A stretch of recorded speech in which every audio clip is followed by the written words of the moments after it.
Okay, a warm welcome everyone to this next presentation here at ABG Investor Days. My name is Simon Granat and I work as an equity analyst at ABG, covering IT and technology companies, in which I also cover 4C, which we have the pleasure of hosting here today, and the CEO Jonas Jonsson.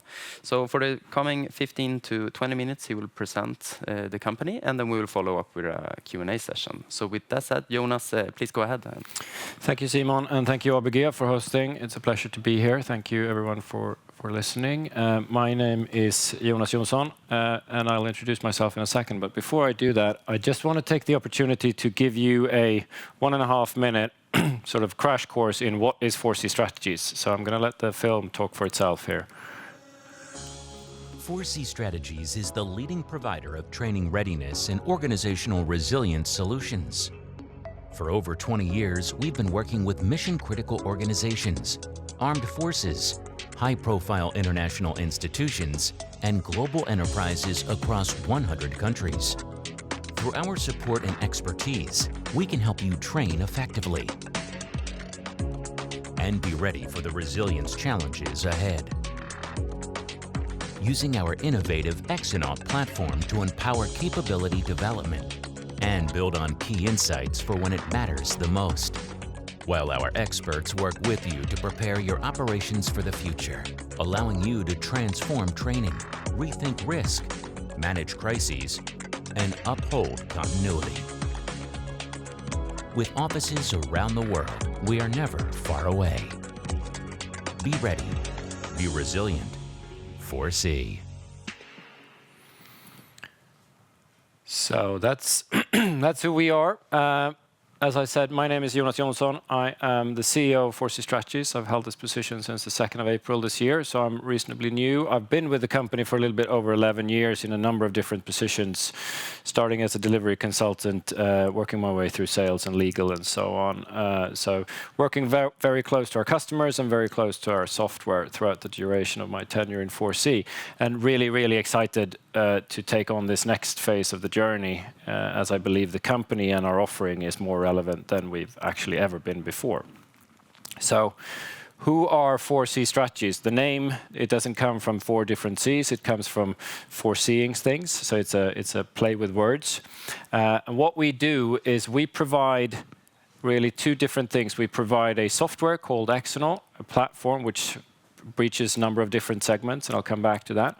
And we provide expert services. So we provide the combination of these 2 things to help our customers be prepared and also to help our customers act in situations that are outside of their control or situations that are unexpected. In terms of the software, we deliver these things both as a pure SaaS product, so something as a subscription. We host it ourselves. We can host in publicly hosted clouds and so on. We also, which is slightly more of a USP these days, we also provide it as what's called an on-prem solution, which means that the customers who have the requirements and the ambition and the need to host software within their own environment, be that firewalled off from the internet, completely standalone, or just want to be able to run their own IT infrastructure, we also provide it as an on-prem solution. And then thirdly, we provide it as what's called a hybrid for those who want a combination of the 2. So if you're running business critical or mission critical systems, you want to ensure that your operations don't go down even if your IT environment goes down. In addition to that, we provide and have been providing for the last 24 years now expert services. This is also something that is slightly unique, or somewhat unique, I should say, in the software business side of the house, where we sell the combination of the people who knows what to do with the software that we're selling and not just the software as such. And this helps us in terms of the implementation and the explanation to the customer as to the why they should be working with this. So what is this then? Well, it's predominantly within 2 primary verticals. So we work in the defense space with training and exercise management, and this is in the preparation stage for armed forces. We work with around 12 allied and NATO armed forces around the world, ranging from the US DoD through the UK, Europe, and all the way down to Australia. We work with these customers in terms of helping them define their military readiness. How prepared are our armed forces to act on something when they need to deploy? What is the state of readiness, both from a competence perspective and from a technical perspective? We work in what we call the organizational resilience in the public and in the corporate domain, predominantly also in preparedness, but also in actually working with the resolving of crisis. So risk management, continuity management, and incident and crisis management. And I'll come back to both of these sides a little bit as to why we see them growing so much. So 2 primary legs right now. Our defense segment, which is within training and exercise solutions, make up around 70% of our revenue. It is also very software heavy, where we deliver the software to the armed forces either directly or through partners around the world. So a couple of different organizations we're working with today, and we have been working with over the years. This is just a snapshot. There are lots more.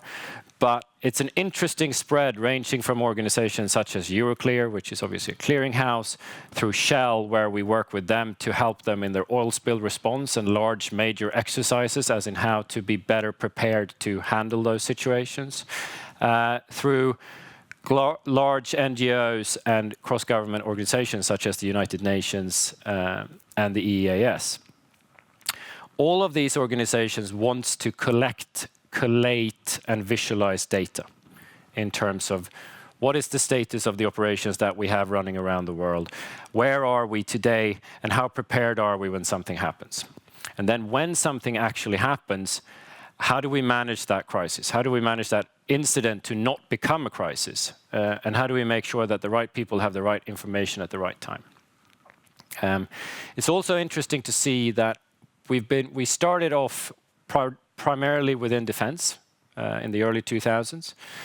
We then saw that there was a market requirement post 9/11 for a much increased risk management and crisis management, which we used to fund the journey of the company, which led us into the corporate segment through management consultancy.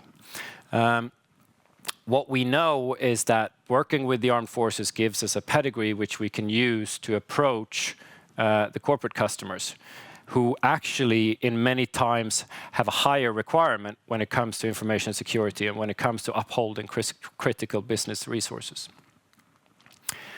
When we're looking at where we are in the world today, so I'll start within our defense space and then I'll talk a little bit about the resilience side of the house. So as I mentioned, defense is big for 4C. It's always been big for 4C. It is the engine of our business in terms of our revenue. And we can see, as everybody's aware, that there is obviously global instability. We know that there are a lot of things going on, which is causing uncertainty and angst around the world. We can see that the defense forces within the NATO and allied countries are increasing their spend quite significantly. We haven't seen the outcome of this yet as a company, because when you increase defense spending, you buy things that you can touch, you buy things that you can see, you buy ammunition, you buy all the things that you're giving away to help Ukraine, you restock that, and that is the first thing you do. Once you've done that and you realize we're going to build capability for the future, we're going to build increased readiness. The Swedish defense spending has almost doubled towards the projections of 2024. All of that is supposed to go towards an increased readiness. Now we're seeing the results from that from our perspective in terms of them coming to us and say, how do we structure this training?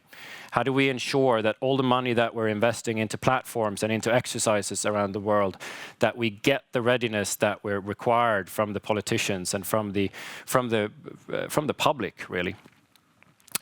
So focus on output-based military training and focus on realistic and simulated combat scenarios. So the combination of the live and the virtual and the constructive training and bringing all of that together, that's where our product comes in. And then there is a focus, an increased focus on digitization within the defense space. Our primary competitors to our software platform is either the Microsoft platform, so Excel or PowerPoint, but more often than not, a notebook, where somebody takes notes about how well they think that training went, and then they go and tell someone about it. Now, when you grow the size of your operations exponentially, you realize that that isn't a scalable solution to actually maintain readiness and to understand where you are. And the good thing from our perspective with all of this, obviously it's not good, the situation that the world is in, and you need to be very cautious when you're talking about these things. But from a company perspective, we've been working towards this for the last 20 years in terms of preparing that digitization journey for the armed forces with the armed forces of Sweden, Switzerland, UK, US. And we now have a product which is ready to go when the requirement is increasing at the pace that it's increasing. If we look at the resilience space, which is basically everything outside of defense, that can be large government organizations, it can be private corporations, finance industry, med, tech, all of those different things. We can see that organizations today, post-COVID, the word permacrisis is, it was a new word last year, it's still very valid. We're going from one large global disruption to the next one. And that is coupled with major and minor ongoing situations in respective countries and in respective corporations. And the answer, which was previously maybe okay to say, well, we haven't prepared for this because we didn't actually think it was going to happen, it doesn't fly anymore. It doesn't fly for CEOs, it doesn't fly for board of directors. Additionally to that, again, digitization. We were all told to go home during COVID. We needed to be able to share information. Microsoft Teams exploded. We all realized that that is a good product, but it's not a viable, secure incident management product. So the actual continued journey of that, to have that mobile crisis room and the information available for the stakeholders whereas you need them. All of that coupled with the rapid technological advancements. AI and machine learning today provides massive opportunities for us as a tech company, for us as a software company. But it also provides significant challenges for all of our customers in terms of deep fakes, in terms of fraud attempts, in terms of how do you actually ensure the information is what you think it is. And coming in there and making sure you have a structured process to handle these incidents is where 4C Strategies helps our customers. If we look at the numbers for 4C then, and you look at our slide earlier, a question we get quite often is, why aren't you bigger? Well, as you'll see next on the next slide, is we've done organic growth. We've done organic, self-funded organic growth for the last 24 years. We had a minor cash injection in 2016 to fund our US endeavor, but we have focused on reinvesting our profits from our managed services business into building our software platform. And over the last couple of years, we've invested heavily in doing that, into putting ourselves in the position where we are right now. Last year, we did 332 million Swedish in net sales. And over the last couple of years, we've had a growth of about 17%. As you can see on this slide, we had a little bit of a leveling out during 23 compared to 22. This is obviously not the trajectory that we were forecasting when we did our IPO during 2022, and it's not the trajectory that we are forecasting for the coming years either. The major challenge that we had during 2023 was the lack of a defense budget in North America, or in the US, I should say. Canada had one. But that meant that we were basically going down to 1/3 of our revenue in North America. And we struggled significantly with signing new deals. Now, as I mentioned, I started in this job in early April. I was announced on the 22nd of March. On the 23rd of March, the US Senate announced that they had now passed the US defense budget, which I appreciated a lot. That means that we're now in a position to move forward with all of those contracts. How long and when is a more difficult question, but we are obviously very keen on working with our team in North America to progress on those contracts. We can see also when we look at the quarters that we can get hit by quite significant quarterly volatility. And I bring this slide up because it's important to know from an investment perspective into 4C Strategies that this is something that's going to continue. We're obviously not hoping or forecasting the kind of numbers that we were looking at in Q3, but we know that they will go up and down and that there will be quarterly volatility due to the structure and the way that the defense organizations buy software and the way that they structure the deals. How do we mitigate this? Well, we grow the business, and with a growing business, the impact of these different individual deals will become less and less. And we're also seeing a willingness to change the way that they buy software to a degree, going from a previous model which was always perpetual licensing, i.e. you buy a license and then you own it, into more of a subscription-based with a rolling service and support agreement and so on, which will also mitigate the lumpiness a little bit when it comes to the quarters. They are going to continue, but we are looking at a decrease in impact in the future years based on a growing business at large, but also growing in the corporate domain, which has significantly less impact when you look at each quarter. So talking a little bit then about the future outlook, and I won't go into too much details, but if you look at where we are today and we look at the market, we can see that there is a continued increased requirement in the products that we sell, everything from risk management, continuity. There are new rules and regulations and international regulations and compliance requirements that are coming to increase organizations' operational resilience. And organizational resilience. In the UK, it's even called the Operational Resilience Framework. In Europe, it's called DORA.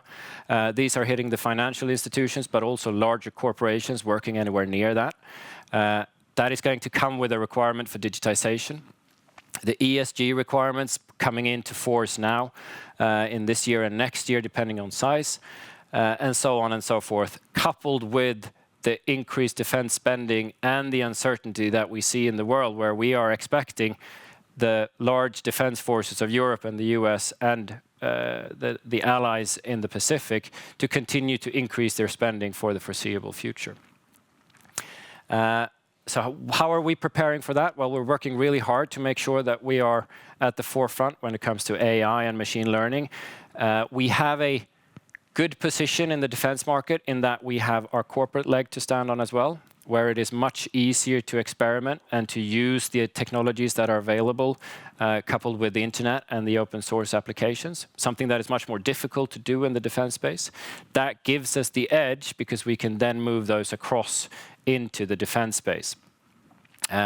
So we're really excited to see where we're going to land with all of these things, and we're really looking forward to continuing the journey with 4C Strategies. And as a new CEO, I think we're in a better position than we've ever been before in terms of our technical platform and in terms of what the market is actually looking for. So really excited to be at the helm of this ship, and really look forward to continue to update you guys on where we take the company future. And that's what I had today. Brilliant. Thank you so much for that, Jonas. Let's continue with a couple of questions. Yeah. So as you highlighted, you are relatively new, or you are new to as the role of CEO. Is there any specific things that you look to change that you would like to highlight, or is it more so continue on the same type of strategy that you have laid out to the market? I think our overarching strategy in terms of our growth ambition and our continued global expansion still stands. I think internally in the company, it's a different thing where we're looking at optimizations, and when we're looking at sort of making some changes. It's natural when you change CEO that the organization is more open and receptive to change. So we're right now in the process of working our way through that. My key focus is looking at how do we bring our products, our software products, closer to the market? How do we streamline our expert services offer to ensure that it is the right thing for the market? As I mentioned, we come from a history of building the company funded by our managed services. And in some areas that may have held a little bit too much of a strong position. What we're doing right now is looking at optimizations across Stockholm, Malmö, London, DC, and how do we bring all of these things together to actually continue the transformation into a full-scale product company that we can grow exponentially and service a much larger number of software companies or software customers around the world. Mm. And looking at the financial trajectory, we can note that the international business has been an outperforming segment, and you were previously in charge of that business. Is it possible to mimic that same type of structure to the other businesses, or what do you bring to the table here from that position? To a degree, I think it is. We had the international segment, as we call it, which is a geographical breakout of the company, basically meaning everything that isn't Nordic or North America, has performed really well over the last 5-6 years. I think what we've been able to do right there is to identify the right areas in the market and to do that market penetration and to actually provide our products as a COTS product to the ones who wants to buy them. The upside in that market is that obviously it is a huge market. So you don't have to, you can be a bit pickier when you choose your customers, so to speak. What we also saw as an advantage there was that a lot of organizations during COVID got used to actually buying and implementing software without having all of these face-to-face meetings and without having long whiteboard sessions about what workflows are we going to do and how. So I think that it opened up for an opportunity to be more efficient. So obviously I'm looking at now how do we bring that team into the core of the business, and how do we scale in the same way, focusing on pre-packaged products and focusing on scalable software, because there is a significant market out there. And I'm sure you can argue that Sweden joining NATO is a tailwind. Is it possible to give any concrete effects from this happening? It's definitely a positive. I mean, all of the European countries joining together in NATO is something that we see as a very positive. We have what is called a NATO accreditation, which means that our software is accredited for use both in the unclassified environment and secret environments in NATO, which gives us a much shorter path to be able to start using the software compared to most of our competitors, which is a good thing for us. In terms of the Swedish accession, it's a really positive thing. It's something that is talked about in a number of different areas, and we obviously bring it up as a Swedish company. It allows us to use our Swedish staff in a much easier way in NATO and other countries' projects when it comes to security classifications and so on. But I also think from our perspective, it opens up a bit more market potential in Sweden, and in the other Nordic countries. Finland and Norway are following suit as well. So it's very positive. It's a bigger thing in Sweden than it is in maybe other NATO countries, but we're obviously very happy about it. And you touched upon it during the presentation, but what could you say is the status in the US? Because it has been an important growth driver historically, and it has recently taken a downward trajectory. Yeah. But the outlook, I guess, is relatively positive. What is the status here? Well, as I mentioned, during the larger part of 2023, there was no defense budget. And when there is no defense budget, it means in the US that they can continue doing what they're doing, but they can't do anything new. So that obviously constrained the business. What we did was that we looked a little bit at how are we positioned, how are we structured in the US. We announced last year that we've appointed a new vice president or president managing director over there who's running that business. We achieved what's called facility clearance, which means that we can work directly on classified contracts in the US. This is a process that takes a number of years to achieve. And we also appointed a new external board with very senior US previous officers and corporate officers to be able to help us out on that journey over there. In terms of when are we going to see all of this come to fruition, that's a slightly more complicated question.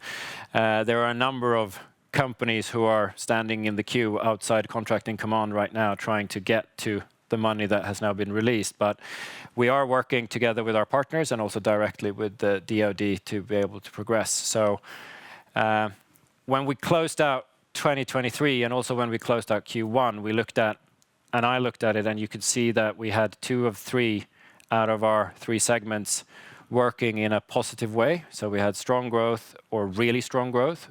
And then we had one which wasn't really functioning to the way that we wanted it to, but we knew why.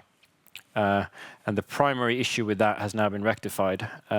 So I'm less concerned with that situation than if it would have been an even spread across the 3 of them. When are we going to see all the big announcements? Difficult to say at this point. I guess it's sort of out of your hands. And what you have done in recent years is to invest in the product portfolio by quite a lot. Do you see more investments happening in the near future here, or how should we think around cost? Just shortly, because we're running a little bit of a Yeah, I'll be very brief. So I think from our perspective, we've invested heavily in the R&D department over the last 3 years.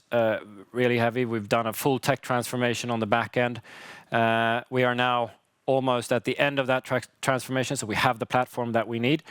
We're not going to see the continued growth on that level. We're also not seeing any major sort of cost-cutting programs coming in. That's not what we're looking at. But when we're going to invest in the future, we're going to invest in sales, we're going to invest in go-to-market, and continued global expansion, selling the product that we've now developed.